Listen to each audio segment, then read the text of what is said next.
What's up, guys? Welcome back to TCG Bros. Today we have a deck profile from Benji with DDDs. So go ahead, Benji. Hey everybody. So during the Dimension of Chaos pre-release, I found DDDs, and me and a good friend of mine, Miguel, who works under the name Redline Gaming on TCG Player, took and built this. So here we go. Start out with the key card. We have King Abyss Ragnarok. He's the key to every combo you're going to pull off in this deck.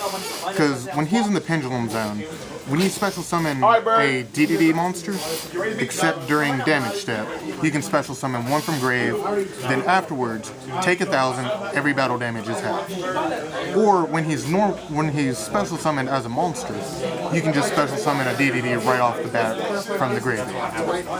To move on, we have King Leonidas.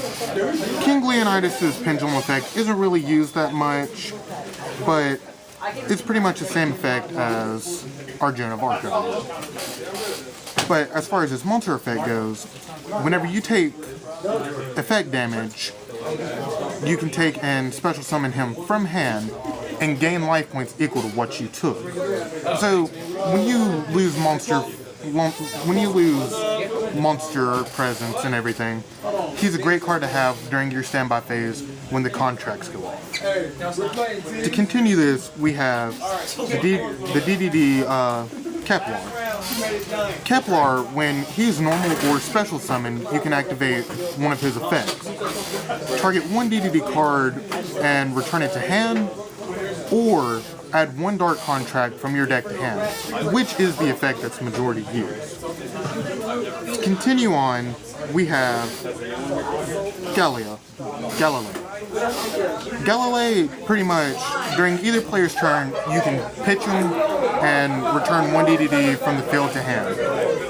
It's an effect that's used quite often in this deck. At first, I only wanted to do it one, but later on found out it's really life-saving. To continue from there, we have DD Swirl Slime. DD Swirl Slime, when in hand, you can reveal him, send him and another DD monster to special summon a DD monster from your extra deck. The majority of the time will be her. And while he's in grave, you can banish him, special summon a DD monster from him, which is where the King Abyss Ragnarok comes into play a lot. After that, we have DD Necro Slime. DD Necro Slime, really all he is while he's in grave, you can banish him and another DD monster, special summon a DDD from your extra deck. After that, we have DD Baphomet. Baphomet. My bad. DD Baphomet, when he's on field, can change the level of another DDD monster, or DD monster. But the issue being is you can only special summon DDDs after, or special summon DDs after. So it doesn't really open up many plays, but when it is useful, it'll show its presence. To move on to the non-DD monsters, we have Elemental Hero Prisma. Elemental Hero Prisma is extremely useful in the deck to send Swirl Slime and Necro Slime. You'll summon him, reveal Joan of Arc, send the DD monster, and their effects will carry on from there. And later on, you can use him for other fusions, which I'll state later. After that, we have Contract with the Gate. Contract with the Gate is the card you always have to have on board, because every turn you can add one DD monster from your deck to hand. But during your standby phases, you take 1,000 life point damage. So that's kind of the downside to it. To continue on with the Dark Contracts, we have Dark Contract with the Swamp King. Dark Contract with the Swamp King says you can special summon a Fiend Fusion monster from your extra deck using monsters in your hand and on field. But if it's for a DD monster, you can banish from the graveyard too. But like all Dark Contracts in this deck, you're going to take 1,000 during your next standby. Next, we have one reinforcement of the army. Got hit by the ban list. It's kind of sad. But Reinforcements of the army is pretty much just to get Prismalids for a little bit more consistency, which this deck needs. To continue with the consistency, we have 1-for-1, which will help and take and special summon. You'll pitch things like Necro Slime, Swirl Slime to special summon Kepler. Then Kepler's effect goes off. He's in defense. You don't have to worry about that 0/0 being hit by something big like a Forerunner. So it's really useful. To continue on with what we have consistent-wise, we have Foolish Berry. Pitch Swirl Slime, pitch a DDD, pitch whatever you need. Because really, what's in your graveyard is going to be your resources for the most part. For a one-off spell, we have Regeki. It's a card that doesn't really need to be explained, and in a deck like this, when you're going full powerhouse, it's extremely useful. And as for the last of our spells, we have Upstart Goblin. Consistency, damage output is not an issue, so that gaining 1,000 for your opponent, don't worry about it. Now, moving on to traps, we have Dark Contract with the Witch. Dark Contract with the Witch allows you to pitch a DDD or Dark Contract from your hand to the graveyard, target one card on the field, and destroy it. And during your opponent's turn, you can take all your monsters gain 1,000. But like every Dark Contract, you're gonna pay 1,000 on your standby phase.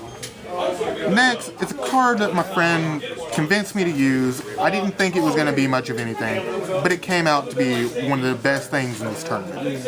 We have Compulsory Escape Device. Each player chooses one monster they control, then shuffles in the deck. Doesn't target, so that Dark Destroyer, not a trouble. Next to go on, we have Mirror Force. Defense, something you're going to need if things go wrong. After that, we have Blazing Mirror Force. I only have one of it. Personally, I'd rather run two. Because Blazing Mirror Force is going to destroy everything in attack. You're going to take... Both players are going to take damage equal to half the original attack of everything destroyed. But, in our case, we're not going to take damage. We're probably going to gain life points out of it. After that, we have Torrential Tribute. It's something where you don't want to go all out your first turn or second turn. You want to wait for your opponent to extort their resources. Cool. This thing's here and this thing's to use.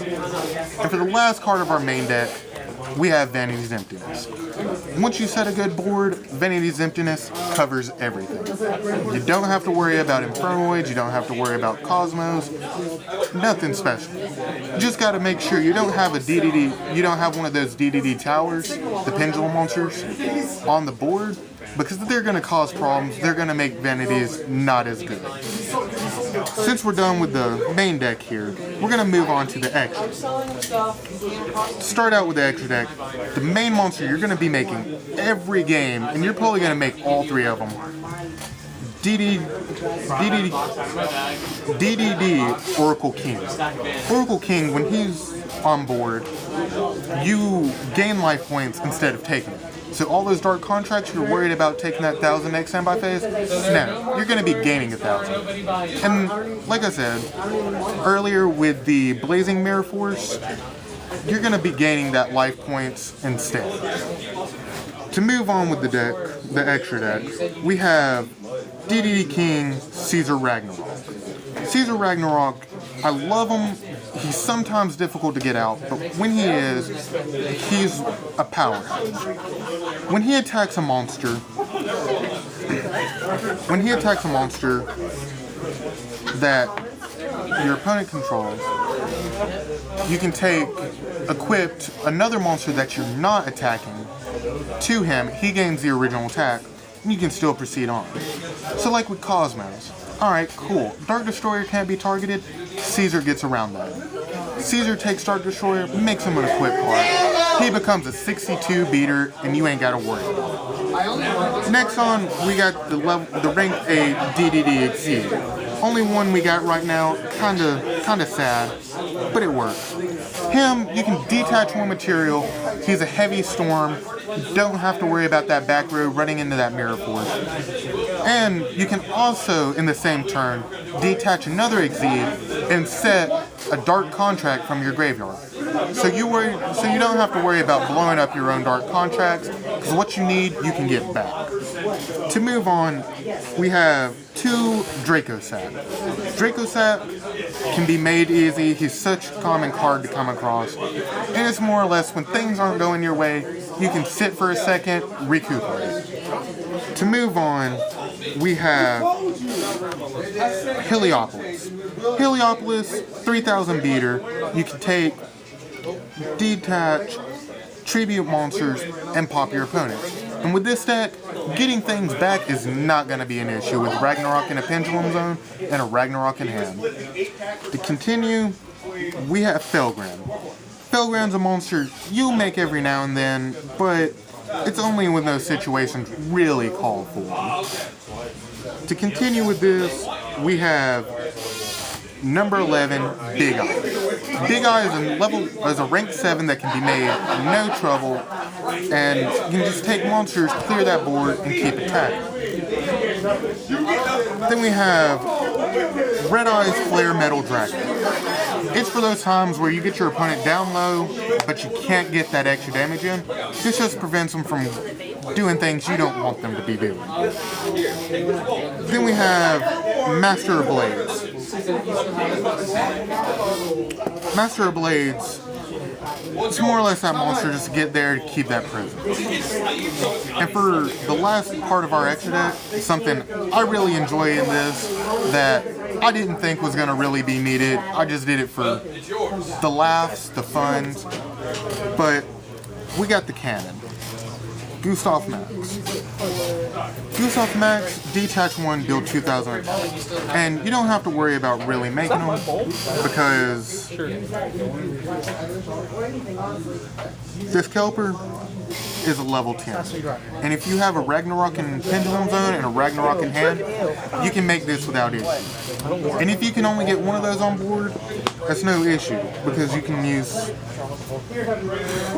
Caesar too. So that's pretty much what me and my friend did with the DDDs that we have here right now in the TCG. Hope y'all play it, hope y'all enjoy it. I'm going to go ahead and be honest, it's not really the most competitive deck out there, but it's something that can do things, it's cheap, and it's fun. Alright, have a nice day everyone. Alright, well, thank you Benji, hope you guys enjoyed the video, and thanks for watching.